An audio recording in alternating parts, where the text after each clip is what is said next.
Okay, let's unpack this. Today, we're embarking on a pretty deep dive into a topic that, well, it affects nearly every single cross-border transaction in Europe, but honestly, it often feels shrouded in complexity for many of us. Absolutely. We're talking about the intricate world of EU VAT and customs procedures. Now, we've gathered a formidable stack of sources for this exploration.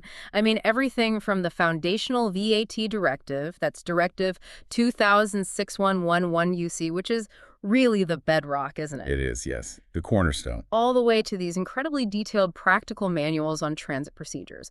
Plus, we've got recent rulings, critical news updates. It's a lot. It's a dense landscape. Where our mission today really is to try and cut through some of that legal jargon, maybe reveal some surprising facts, and distill the crucial insights that make this, frankly, colossal system tick. Yeah. Hopefully, by the end of this deep dive, you'll walk away with a much clearer, maybe more nuanced understanding of how goods actually move pretty seamlessly most of the time across borders within and into the European Union, how they're taxed at those critical points, and maybe most importantly, what happens when things don't go exactly according to plan. Because that happens too, right? It certainly does. And this isn't just about rules on paper. It's about the very arteries of European commerce. Exactly. What's truly fascinating here, I think, is observing how these seemingly disparate, highly technical regulations, I mean, they cover everything from a single VAT payment on, say, a digital service you download, to these incredibly complex multi-country movements under transit procedures, how they're all meticulously designed to achieve two fundamental goals. Which often seem like they'd conflict, right? They absolutely do. The goals are to robustly facilitate trade, make it flow, while simultaneously maintaining rigorous fiscal and security control. It's a delicate, ongoing balancing act. A constant tightrope walk. Precisely. And today we'll explore the, frankly, ingenious mechanisms that enable this balance. Hopefully, we can provide that crucial aha moment for you, the listener, as you start to see the invisible infrastructure that supports so much of modern global commerce. Okay, let's start by laying some groundwork. We need to establish the foundational concepts that really underpin everything else we're going to discuss. First up, value-added tax, VAT. We generally understand it as a consumption tax, right? But its application across borders, particularly within this interconnected fabric of the EU, is governed by some very specific, very detailed rules. Extremely detailed. And these aren't just arbitrary percentages. They're designed with a critical objective in mind, basically, to prevent market distortions and ensure a level playing field across this vast single economic area. Indeed. And that core principle, it's right there in the EU VAT Directive, Directive 2006-11 AT. It's simple but profound. Goods and services consumed within the community should be taxed. Consumed within a That principle is absolutely paramount for fair competition. Yeah. Just think about it. If one member state, say, allowed goods to be consumed or services rendered without applying VAT, while another member state diligently collected it. It creates an instant imbalance. Yeah, exactly. An unfair competitive advantage for businesses in the first country. It would inevitably distort the internal market. You'd see businesses relocating or consumers buying based purely on tax differences, not economic efficiency. Right. So the directive, it lays out this comprehensive framework. It meticulously defines everything, like who exactly is a taxable person? Well, it's basically anyone carrying out an economic activity, even occasionally. Think of a company selling off an old office building before it's even been occupied. That's an economic activity. Okay, even one-offs can count. Yes. And it defines what constitutes a taxable transaction, covering the entire life cycle of a good or service, from its initial supply right through to its importation. This ensures VAT is applied consistently, equitably, at each stage where value is added, no matter where the transaction happens within the EU. And it's clearly not just about applying a standard VAT rate everywhere, is it? You mentioned complexity. There are specific provisions, often special schemes for different types of transactions and goods, that must add layers, but I guess also necessary flexibility. Absolutely. The system's flexibility is, maybe surprisingly, one of its hallmarks, even within all that complexity. A really critical concept here is the place of supply. Okay, place of supply, what does that mean exactly? It's the geographical point where a transaction is deemed to have taken place for VAT purposes. And that fundamentally determines which country's VAT rules apply. Ah, okay. So it dictates the jurisdiction. Precisely. For instance, if you buy a painting from an art gallery in Milan and you physically collect it right there. Simple enough. Milan is the place of supply. Italian VAT. Exactly. But now, If that same painting is transported from Milan to your home in, say, Berlin, Ah, now it gets interesting. right, the place of supply for VAT purposes actually shifts, Hmm. becomes where the dispatch or transport begins. In this case, still Milan. Still Milan, why is that? Because the rule for goods being transported is generally where the transport starts. This distinction is crucial because it ensures the VAT is correctly attributed to the member state where that cross-border movement originates. It prevents ambiguity, ensures the right tax authority gets the revenue. Okay, that makes sense. Prevents confusion. And beyond this fundamental rule, we encounter some really fascinating special tax treatments. Take the exemption for the supply of investment gold. Investment gold, so not just any gold. No, it's meticulously defined. Specific purity levels, usually 99.5% for bars or wafers, or 90% for coins minted after 1800 that are or were legal tender. There's even an annual list published by the Commission for Clarity. Wow, okay, why exempt it? Well, this exemption isn't random. It aligns gold investments with other financial instruments, like stocks or bonds, which are typically VAT exempt. If you taxed gold investment, like regular goods, you'd essentially be taxing a financial asset, potentially leading to double taxation or discouraging gold as an investment class. It's a subtle but significant policy choice, really, aimed at financial stability and preventing distortions in capital markets. Okay, treating it like money, almost. In a way, yes. Then there's the margin scheme for secondhand goods, works of art, collector's items, and antiques. The margin scheme, how does that work? It's a clever solution to prevent what's called cumulative taxation. Mhm. Imagine a rare antique vase. It was probably subject to VAT when it was first made or imported, right? Assembly. Now, if every time a dealer sells it, they applied VAT on the full selling price, the VAT would just pile up, cascade, making the item prohibitively expensive. Right, taxed over and over on the same value. Exactly. This scheme avoids that. It says the taxable dealer only pays VAT on their profit margin, the difference between their selling price and what they paid for it. Ah, okay, only on the value they added. Precisely. This applies to things like unique, hand-executed pictures by an artist, or original engravings made in limited numbers.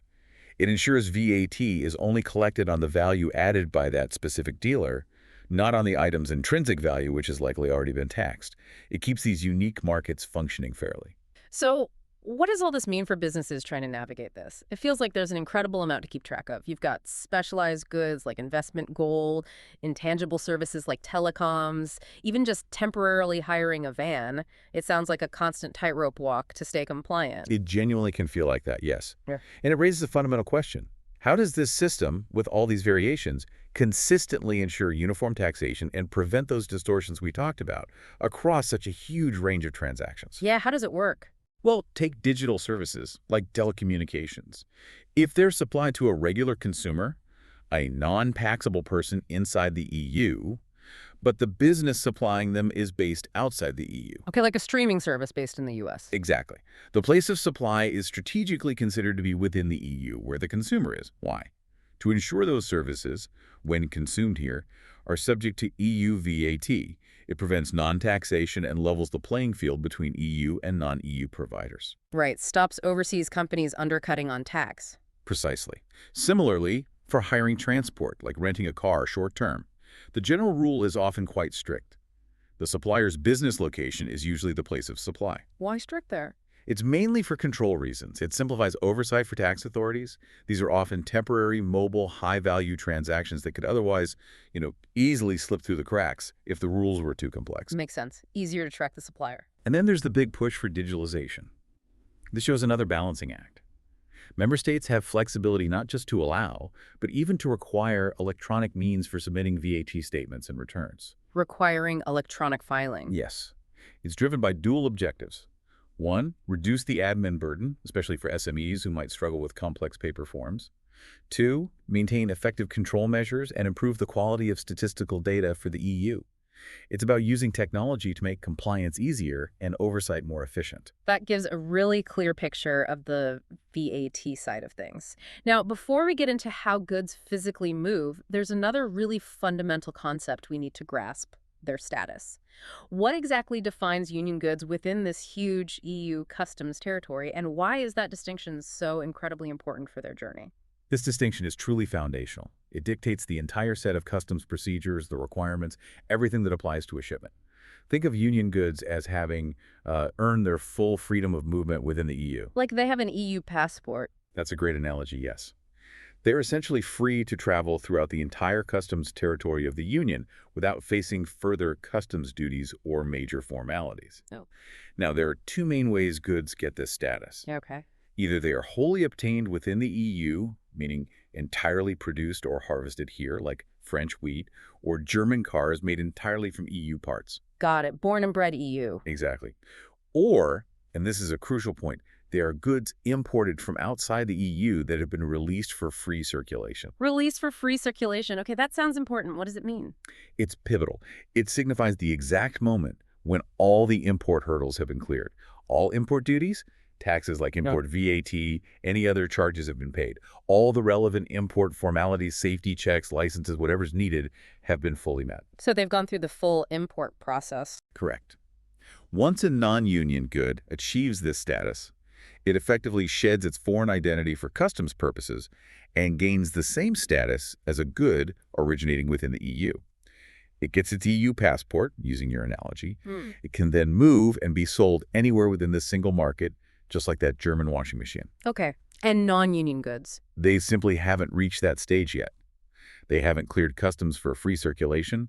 They're still under customs supervision, potentially subject to duties, and they must remain under a specific customs procedure until their status changes. So let me see if I got this right. A washing machine made in Germany is a union good because, well, it's made in the EU. But one imported from, say, China that hasn't gone through that whole released for free circulation process yet is a non-union good. Is that the simplest way to visualize it? Precisely. That's an excellent way to conceptualize it. The German machine, union good from day one. The Chinese machine, when it first arrives, say, at Rotterdam Port, it's a non-union good. It's under customs watch. Right. Sitting in the port warehouse, maybe? Or moving under a transit procedure, exactly.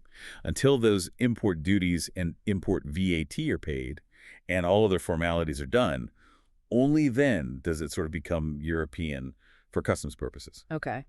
And is there a default assumption? Interestingly, yes. The general presumption within the EU customs territory is that all goods are union goods, unless there's explicit proof otherwise. Oh, okay. So the burden of proof is on showing they aren't union goods. Generally, yes. But, and this is important, that presumption gets suspended in very specific situations. Like for goods immediately under customs supervision upon entry of that container just off the ship, or goods in temporary storage warehouses, or goods placed directly under special procedures like external transit. So in those cases, you have to prove their status. Exactly. Their status must be actively proven, which leads to a really critical question for businesses and customs alike. In all the different scenarios goods encounter every day, how is this status actually proven to satisfy the rules and keep things moving smoothly? And are there special cases, maybe more practical, everyday situations where these definitions get a bit, nuanced? What about something like fishing vessels? Or even just items people carry in their bags when they travel? Does the system allow for real-world situations? Oh, absolutely. The system is designed with quite a bit of pragmatism built in to accommodate the nuances of real-world trade and travel. Consider sea fishing products. If they're caught by a union vessel, but outside EU waters. Like in the North Atlantic. Exactly. Even if those fish pass through a third country, say Norway, before re-entering the EU, their union status is maintained, provided there was no manipulation in Norway. Okay, but how do you prove that? Upon re-entry, that union status must be proven. The proof might involve presenting, say, a printout of the vessel's fishing logbook. Ideally, this would be certified by Norway's customs authority, confirming no funny business happened while the fish were there, just necessary handling like freezing. It's all about ensuring the integrity of that journey. Right, tracing it back. Or think about non-commercial goods in traveler's baggage, your holiday souvenirs, for example. A simple declaration of union status by you, the passenger, generally does the trick. Customs usually accept it unless they have a real reason to doubt you, like if you're bringing in 5 identical brand new laptops. Okay, a common sense approach. Exactly. These examples show the system's practical side, balancing tight control with administrative ease, adapting to the specific context. It shows there's a human element, a degree of trust, built into what can seem like a very rigid system. Right. We've got the VAT sorted and the whole union versus non-union status thing. But Right. what happens when, say, a huge shipment of those non-union goods from China lands in Rotterdam, but its final destination is a warehouse way down in Spain? Hmm. It can't just drive through France and Germany, paying customs at every border, only to claim it back later. Surely, that sounds nightmarish. This is where transit procedures come in, right? Acting like you said earlier, a protective bubble. That's an excellent way to put it. Yes, a protective bubble. Think of transit procedures as this highly sophisticated mechanism designed specifically for moving goods under continuous customs supervision from point A to point B. Okay. This could be within the union, moving union goods that need proof of status, or non-union goods between EU points. That's often called internal union transit, or T2. Or it could be between the union and common transit countries like Switzerland or Norway, or even through third countries. That's external union transit, or T1, typically for non-union goods. And the main goal is? The fundamental objective is to ensure that customs duties, VAT, and any other charges are suspended during that journey. Suspended, not waived, but just put on hold. Exactly. They aren't due at each border crossing. They only become potentially due at the ultimate destination, where the goods are either finally released for free circulation, duties paid, re-exported out of the EU, or placed under another customs procedure, like warehousing. This suspension is absolutely critical. So it genuinely saves companies from having to pay duties, post guarantees, handle paperwork in every single country they just happen to pass through. That sounds like an utterly immense administrative and financial burden that would just cripple international trade without this system. You've hit the nail on the head. Without transit, imagine the sheer, almost unimaginable administrative load and the crushing cash flow impact. Think about that truck with high-value electronics from outside the EU going to Italy via Germany and Austria. Yeah. Theoretically, without transit, they'd have to pay duties, clear customs, maybe post bonds, then claim refunds at the German border, then repeat it all at the Austrian border. It would take weeks and cost a fortune in tied-up cash. Exactly. Enormous delays, vast amounts of capital tied up. It would make cross-border logistics within Europe incredibly inefficient, almost impossible. So transit procedures are crucial, indispensable facilitators of trade, enabling smooth, streamlined movement across this vast continent. And what's particularly fascinating, I think, is the sheer scale and the technology behind it. The system relies almost entirely on electronic data processing, specifically the NCTS, that's the new computerized transit system. NCTS. This system manages literally millions of movements every year across the EU and its common transit partners. It seamlessly exchanges critical data in real time between the companies, the national customs authorities in over 30 countries, and the European Commission itself. It's a truly integrated, real-time digital backbone. It's what ensures transparency, accountability, and amazing efficiency at every stage. Wow. The NCTS sounds like the absolute central nervous system for all these movements, making it all happen in real time. Can you break down the essential components? How does this electronic marvel actually work? It's clearly way beyond just paper forms now. You're absolutely right. NCTS is the undisputed engine here. Okay, so when a transit operation starts, the company shipping the goods, the holder of the procedure, submits a transit declaration electronically. Into the NCTS system. Correct. This digital submission has all the vital info. What the goods are, quantity, value, origin, the intended route, who's involved. Once this declaration is received and validated by the customs office where the journey starts, the office of departure, Yeah. the system immediately assigns a unique identifier for that specific movement. It's called the Master Reference Number, or MRN. MRN, okay, like a tracking number for customs. Exactly like that. Yeah. Very important. This MRN is then printed on the transit accompanying document, the TAD. That's the physical paper document that actually travels with the goods. It acts like their customs passport for the journey. So the MRN isn't just a number, it's the digital key, right? It unlocks the whole declaration, allowing customs officials anywhere along the route to instantly see what's going on with that shipment.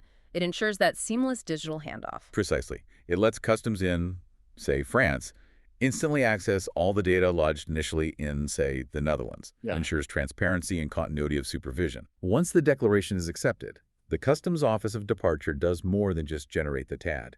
It sends an electronic message and anticipated arrival record straight to the customs office at the destination.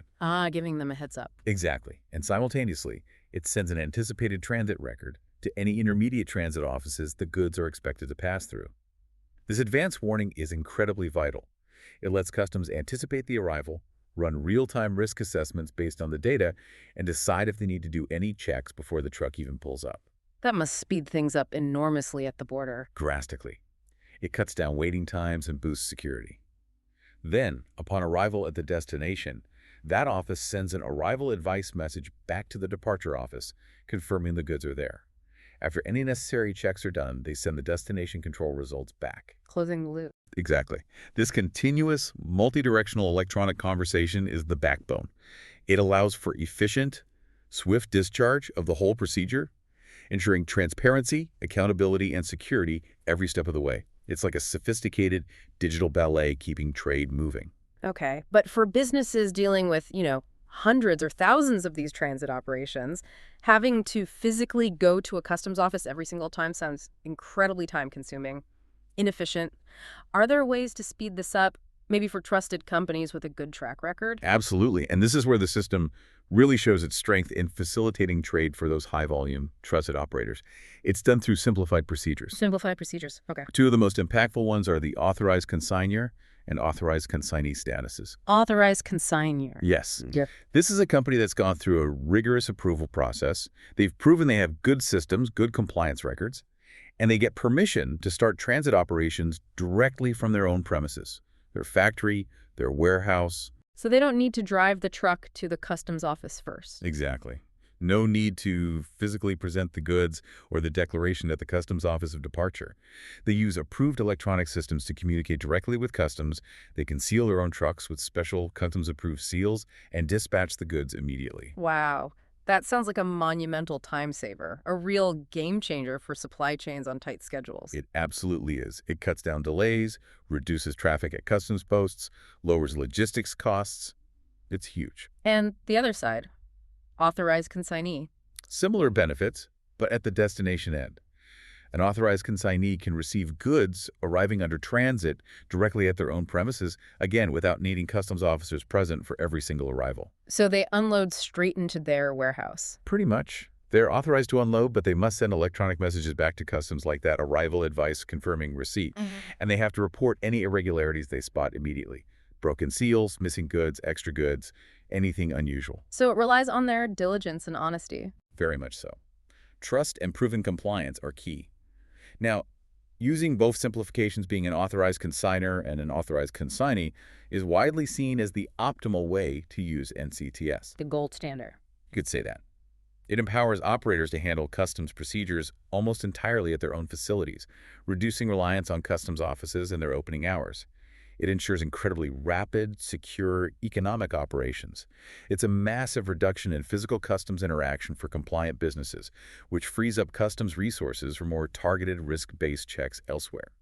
It's built on that foundation of trust and a solid track record. Okay, so the general principles of VAT in transit are much clearer now, but I'm still thinking about the practicalities. Moving goods by air must be fundamentally different from moving them by train or by ship, right? Do the rules, the procedures adapt much to these different transport modes, acknowledging their unique logistics? They absolutely do. The EU Transit Manual goes into painstaking detail on specific arrangements tailored for rail, air, and sea transport. The goal is always the same: integrate customs formalities as seamlessly as possible into the way these industries already work to minimize disruption. Okay, give me an example. How does rail work?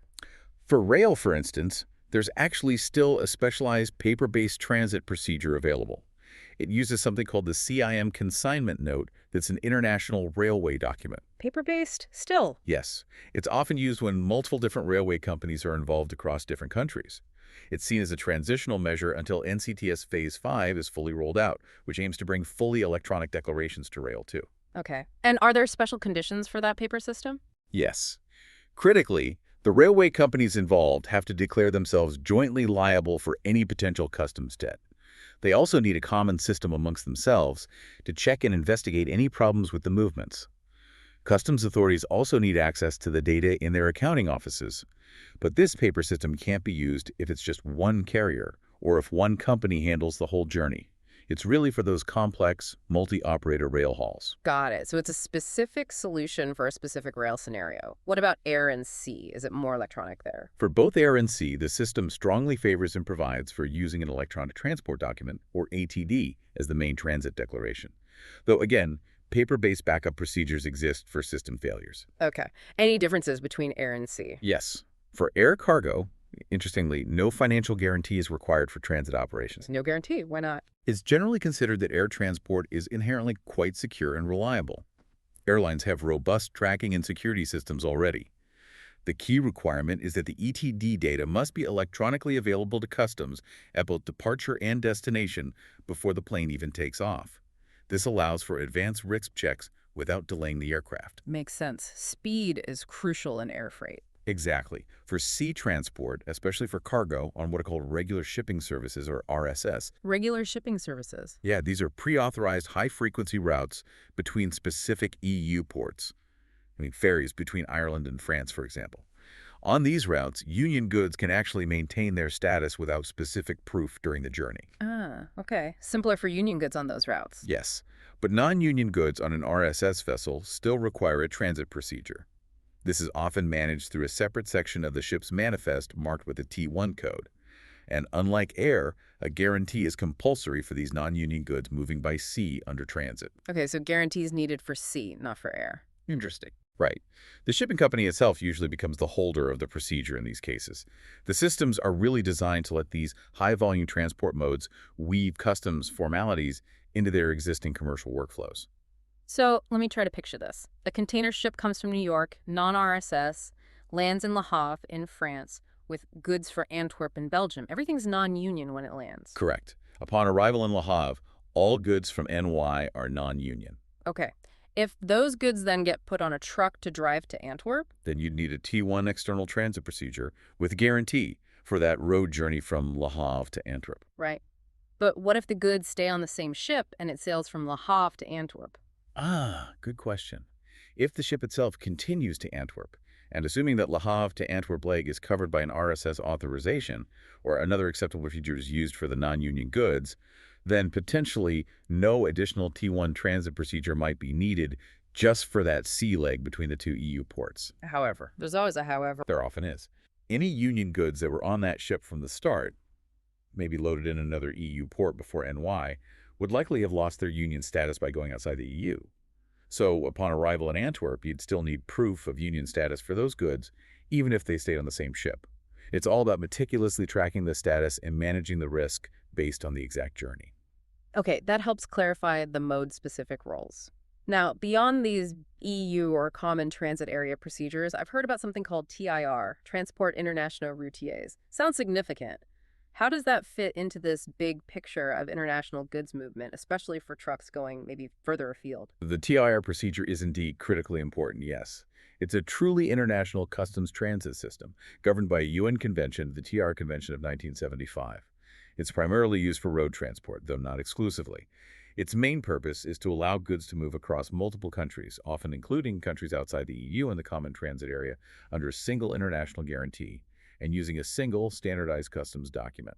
That document is the TIR Carnet. A TIR carnet. So if I'm getting this, it's kind of like a global version of the EU transit system, but specifically geared towards international road freight that might cross many different customs territories on a long journey, like, say, from Turkey to Germany. In essence, yes. It serves a very similar purpose, suspending duties during transit, but on a much wider, genuinely international scale. It covers many countries that aren't part of the EU or the Common Transit Agreement. It simplifies things massively by relying on mutually recognized customs controls at borders and, crucially, that robust international guarantee system. So the guarantee covers multiple countries. Exactly. The guarantee, managed by international organizations, covers the potential duties and taxes at risk in all of the transit countries the truck passes through. This means the trucking company doesn't have to arrange separate guarantees for each border. At the EU level, for example, the maximum cover per TIR carnet is set at EUR 100,000. That offers significant security. It sounds like a great example of international cooperation making trade easier. It really is. A testament to finding common ground to facilitate trade. And TIR has modernized too. It now integrates with electronic systems. The holder of the TIR carnet has to submit the transit data electronically into the NCTS system when operating within the EU or Common Transit Area. So it links into NCTS? Yes.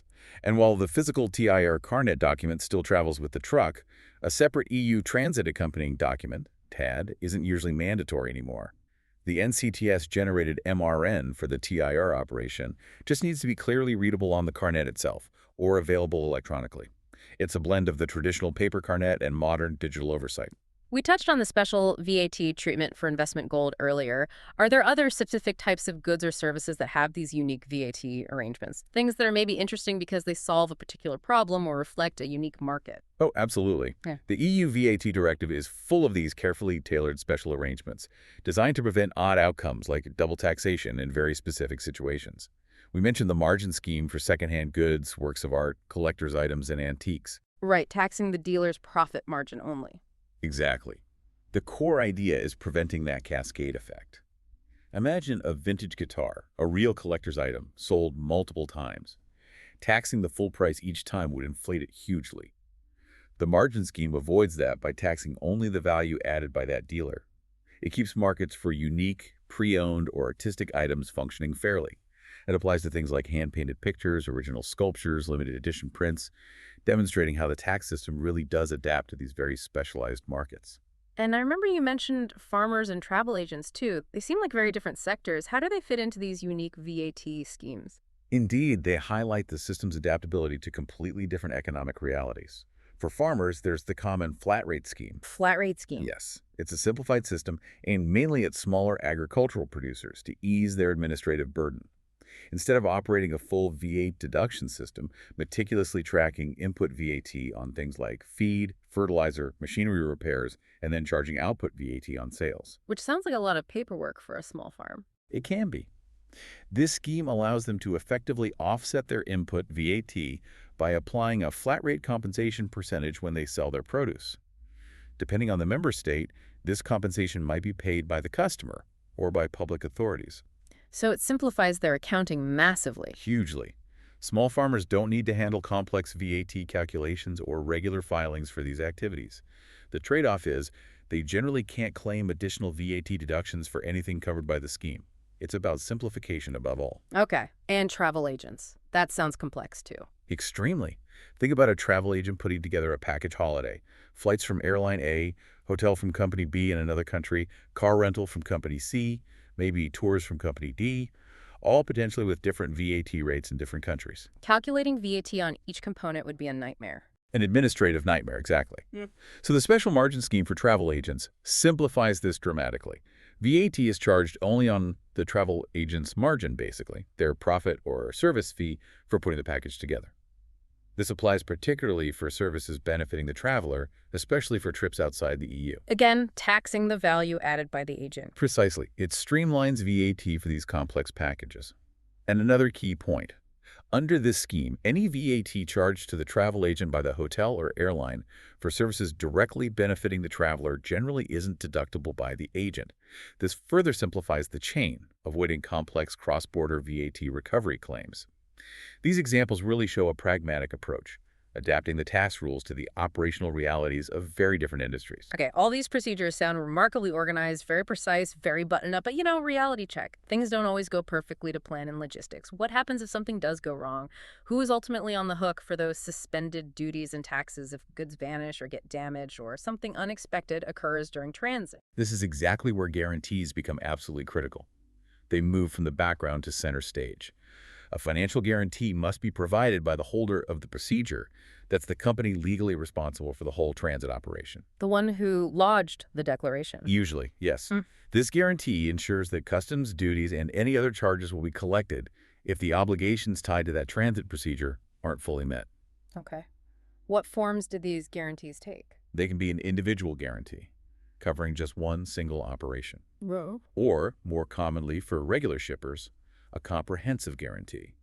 This provides cover for multiple operations simultaneously, up to a certain pre-approved limit called the reference amount. And that amount is monitored. Continuously. By the NCTS and a link system called the Guarantee Management System, GMS. They track the potential debt currently at risk under all the holders' ongoing transits to make sure it doesn't exceed the guarantee amount. There has to be sufficient coverage at all times. So it really is like an insurance policy, a financial safety net that customs can draw on if things go sideways. Exactly. It's a robust financial safeguard for any potential customs debt. And its importance is underlined everywhere. For instance, even if the main NCTS system crashes and companies have to revert to those paper-based business continuity procedures, Yeah. a physical paper document proving a guarantor's undertaking must still be presented. There's no escaping the need for that financial backing. Okay. And customs keeps a close eye on these. Very close, they monitor the reference amounts. They have the power to suspend or even completely revoke an authorization for a comprehensive guarantee if the conditions aren't met anymore. Or, crucially, if previous customs debts owed by either the holder or their guarantor haven't been paid on time. Serious consequences for non-payment then. Absolutely. Yeah. It demonstrates how seriously the EU treats compliance and fiscal responsibility. It's about protecting the collective financial interests of all the member states involved. What kind of snags or irregularities are we actually talking about here? Is it as simple as like a broken seal on the back of a truck, or does it get more complicated? The range can vary significantly, yes. From things that might seem minor but aren't, to very serious breaches suggesting fraud or major negligence.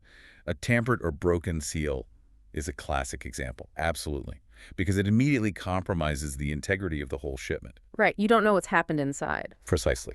Other common irregularities include missing the strict time limit for presenting the goods at the destination customs office, or finding significant discrepancies between what was declared and what's actually in the truck, too much, too little. Excesses or shortages. Exactly. Or goods being diverted from their intended route without authorization. And importantly, if customs can't be sure of the goods' identity, maybe because they can't be sealed effectively, or the description on the declaration is too vague, they can actually refuse to even let the goods start the transit procedure. Stop it before it begins. That proactive control is vital. So the integrity of those seals, that simple physical barrier, it really is vital for the whole system. It's far from just a minor detail. It is absolutely paramount. Seals have to remain intact, be easily recognizable, and crucially, they need to be designed so that any unauthorized tampering, breaking, removal leaves obvious visible traces. You should be able to see if someone's messed with it. Okay. What if a seal breaks accidentally, like in an accident? Good point. If seals break accidentally, maybe cargo shifts violently and snaps one, the carrier has a strict legal obligation to immediately notify the nearest customs authority along their route. They have to report it right away. Yes, this triggers a verification process. Customs will check what happened, verify the goods as possible, and affix new official seals, noting it all down. This ensures the chain of custody isn't completely broken. Right. But that situation does raise a big question, doesn't it? How do customs make sure these measures the quality of seals, the response protocols are applied uniformly across all the different member states? It's a huge area. That's a critical point. How do you ensure consistency from Portugal to Poland? The answer lies in having highly standardized procedures defined in the manuals, shared training programs for customs officers, and crucially, using the NCTS itself to immediately flag discrepancies and manage the follow-up electronically. The system aims for an almost identical level of scrutiny and response, regardless of where an irregularity happens. It creates a more harmonized, predictable environment for legitimate traders. And what happens if the worst case occurs? The goods just don't show up at the destination at all, or there are major discrepancies found that can't be easily explained away. That sounds like a big problem with serious financial consequences. That's precisely when a formal inquiry procedure gets launched. It's a rigorous multi-step investigation. If the Customs Office of Departure doesn't get that electronic arrival advice or destination control results message back within a reasonable time frame. Or if they get notified of a major issue. Exactly. Or, if they have other reasons to suspect the transit didn't end correctly, they will initiate contact, usually first, with the holder of the procedure. They'll formally request proof that the operation finished properly, maybe a certified copy of the TAD signed at the destination, or other official customs records. And if that proof isn't convincing, If it's insufficient or not provided, the departure office will then escalate and contact the declared customs office of destination directly through the NCTS. The whole goal of this meticulous process is to find out definitively, did the procedure end correctly? If not, was a customs debt incurred? And if yes, who exactly is liable to pay it? It involves a series of specific information exchange messages between customs offices to ensure everyone's coordinated and everything is documented. So if a debt is confirmed because of an irregularity, say, goods went missing, duties weren't paid at the end, who actually has to pay up? Is it just the holder of the procedure, or can others be held responsible too? The holder of the procedure is indeed considered prima facie liable. That means, on the face of it, they're the first person customs will look to. They're primarily responsible. Okay. But is it only them? Not necessarily. Yeah. The system is designed to provide multiple avenues for recovery. If customs identifies more than one potential debtor, for example, if maybe the truck driver, carrier, was also involved in the irregularity or was negligent alongside the holder, Yeah. they can often be held jointly and severally liable. Jointly and severally. What does that mean in practice? It means the customs authority has the flexibility to pursue any one of the liable parties for the entire amount of the debt. They don't have to chase each person for their share. Ah, so they can go after whoever is easiest to recover from. Essentially, yes. And if one party pays the full amount, it discharges the debt for everyone else involved. This joint and several liability significantly strengthens the enforcement mechanism. It makes it much harder for debtors to simply disappear or pass the buck, and it gives customs a much more robust safety net. It's a powerful deterrent against noncompliance and crucial for fiscal security. And the recovery process itself, collecting that debt, is that coordinated internationally within the EU, too? Given these movements cross borders all the time, it must be, right? Otherwise, debts could just vanish across a border. Yes, absolutely. The recovery is meticulously coordinated internationally within the EU and the Common Transit Area. The customs authority responsible for actually collecting the debt is typically located in the country where the debt was incurred or where the irregularity leading to the debt occurred. Okay, how do they coordinate? They use specific information exchange messages within the NCTS system, messages designed just for inquiry and recovery information. This ensures full transparency and cooperation between the customs office that started the transit, the office where the problem happened, and the office tasked with recovery. Everyone is kept in the loop electronically. Seamless communication again? Exactly. And once a debt is successfully collected by the responsible authority, they immediately notify the original office of departure via the system. This notification allows the transit movement to be formally closed and discharged in NCTS, marking the successful resolution of the whole issue. Okay. And what about preventing future issues? Well, the robustness of the system is further highlighted by provisions allowing for the annulment of a previously favorable customs decision. Say, an authorization was granted based on information that was incorrect or incomplete, and the applicant knew, or really should have known, it was faulty. That decision can be annulled, canceled with retrospective effect, meaning it's treated as if it never existed from the start. The original correct obligations are immediately reinstated. This legal tool powerfully underscores the system's unwavering focus on accuracy, truthfulness in declarations, and compliance. It's about ensuring obligations are met for the benefit of the entire union's fiscal health. It's become abundantly clear throughout this discussion that electronic systems like NCTS aren't just, helpful additions. They are absolutely central, the very heart of these modern customs and VAT procedures. What's the bigger picture here? The broader trend for EU customs and VAT is paper truly finally on its way out across the board. There is definitely a strong, undeniable, and frankly accelerating push towards using full electronic data processing techniques for virtually all exchanges between businesses and customs authorities. Everything going digital. That's the direction of travel, yes. It covers the entire spectrum. Submitting customs and VAT declarations, electronic invoicing for B2B transactions becoming mandatory in places, robust digital record-keeping requirements. The overarching goal, which honestly has been a stated priority going way back to the early directives, is multifaceted. What are the main drivers? Drastically reduce the mountain of paperwork, significantly boost operational efficiency for both businesses and customs, enhance control capabilities through better data analysis, and critically, minimize those administrative and statistical formalities, especially for the huge number of SMEs that really are the backbone of the European economy. We're seeing this vision rapidly becoming reality now. So it really sounds like paper is becoming increasingly obsolete.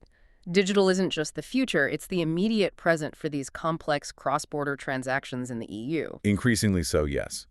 While, as we discussed, paper-based business continuity procedures are still kept as essential fallbacks for major system outages. Right, you need a plan B. You do. But the electronic method is now the primary, the default, the overwhelmingly preferred means of exchange. And this shift isn't just being encouraged. Member states are increasingly empowered to require electronic submission of things like VAT returns, and many are actively exercising that power. We're seeing concrete examples of this. Absolutely. Look at Germany. They're introducing mandatory B2B e-invoicing starting in 2025. That's a massive shift for Europe's largest economy. Sweden is developing a PEPL-based customs invoicing system, also planned for March 2025. These national initiatives, all aligned with the broader EU strategy, show a clear collective move towards a much more streamlined, interconnected, and ultimately more transparent customs and VAT environment across the whole Union. The digital frontier for trade is definitely here. We've covered a tremendous amount of ground today. From those basic definitions right through to incredibly complex transit routes and special tax schemes. As someone who looks at this system deeply, what are some of the practical challenges or maybe interesting, surprising nuances that really stand out in how these rules get applied in the real world? Things beyond just the theory. Hmm. A fascinating practical nuance, one that often surprises people, is how precisely the rules for proving union status can vary for goods moving by air or sea, depending on the tiny details of their journey. Yeah, what? For example, union goods flying directly from, say, Paris to Berlin nonstop within the EU. Oh, Generally, they don't need specific proof of their union status for that leg. It's just assumed. okay, simple enough. But if those same union goods get transshipped outside the EU during their journey, let's say they fly Paris to Frankfurt, but then connect through Zurich, which is outside the EU customs territory, before finally reaching Rome. Ah, they've left and come back in. Exactly. Even though they started as union goods, that brief exit means upon re-entry into Rome, they would likely need new documentation, perhaps a new airway bill, plus a certified copy of the original Paris-Frankfurt one, to actively prove their union status again. This seemingly small detour completely changes the customs requirements. Wow, that's incredibly detailed. It is. It's a testament to how granular the rules become, adapting to even the slightest change in a journey's path, all to maintain that unbroken chain of customs control and fiscal integrity. And how does all this intricate detail, this constant need for adaptation, how does it impact real businesses, the massive, often global logistics operations they're running every single day? It raises a really important question about the adaptability and responsiveness of the entire legal framework itself, doesn't it? How does it keep up with the ever-evolving complexities of modern logistics? The system has to accommodate sophisticated commercial arrangements that are just normal now, like part charter or slot charter deals in container shipping. Where different shipping lines share space on one big ship. Exactly. The rules have had to evolve to clarify precisely who's responsible for things like defining the regular shipping service and applying for the authorization in those multi-company scenarios. It ensures that even these highly collaborative, complex transport models can operate smoothly within the customs framework. It shows the legal framework isn't static. It does try to evolve to support modern logistics rather than just hinder them. So it's constantly playing catch-up in a way. Or perhaps constantly co-evolving. Ultimately, this entire monumental system, with its detailed rules, its serious penalties for non-compliance, its robust inquiry procedures for when things go wrong, and those provisions for annulling decisions based on false info, it's all painstakingly designed to achieve that crucial twin objective we started with. Preventing double taxation or non-taxation. Right. While simultaneously creating as strong a barrier as possible against fraud and illicit trade. It's a continuous dynamic effort to maintain that level playing field and uphold fiscal integrity across this vast, complex European economic landscape. It really is a silent, meticulous guardian of legitimate global commerce. And there you have it, I think, a pretty comprehensive deep dive into the surprisingly complex, yet remarkably structured and sometimes, frankly, ingenious world of EU VAT and customs. We've journeyed from those fundamental definitions of union goods and the core ideas of consumption tax all the way through the intricate ballet of transit guarantees and that relentless, accelerating push towards a fully electronic future. It's a powerful reminder, isn't it, behind every single product moving across a border, behind every digital transaction, there's this invisible, intricate web of regulations, electronic systems, and human ingenuity making it all possible. What truly stands out to me after stepping back and looking at all these layers is just the immense administrative and legislative effort that's required to enable relatively seamless trade across so many diverse economies, all while trying to ensure robust compliance and actively prevent fraud. That constant, delicate balance we talked about, facilitating trade versus effective control, it's an ongoing challenge.